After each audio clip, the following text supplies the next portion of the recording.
Paris sous les étoiles, en fait, c'est une opération qu'on a mis en place avec la mairie de Paris pour occuper les parcs et jardins parisiens qui sont ouverts 24 heures sur 24 et inviter les Parisiens à observer le ciel et montrer justement aux Parisiens que le ciel ne leur est pas exclu et qu'ils peuvent aussi observer le ciel même en pleine ville.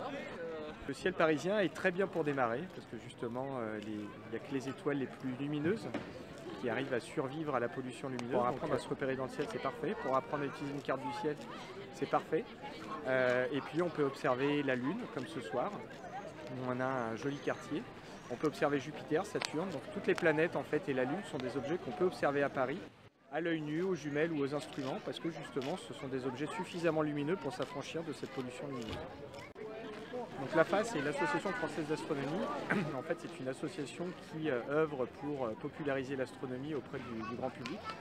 Donc ça passe par le biais d'événements nationaux, un peu comme la Nuit des Étoiles, qu'on coordonne de nos bureaux à Paris et qui ont lieu du coup partout en France, où on aide les clubs localement à organiser leur Nuit des Étoiles pour qu'ils puissent proposer de l'astronomie et faire observer le ciel auprès du grand public.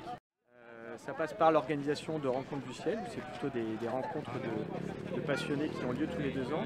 Et puis ça passe aussi surtout par des activités comme les stages première étoile, première, deuxième ou troisième étoile, qui sont en fait des stages à destination du grand public pour leur apprendre à utiliser un instrument, à en choisir un s'ils n'en ont pas, et surtout à apprendre à se repérer dans le ciel, à utiliser une carte et justement à acquérir les premières bases pour tendre vers une première autonomie de l'observation du ciel.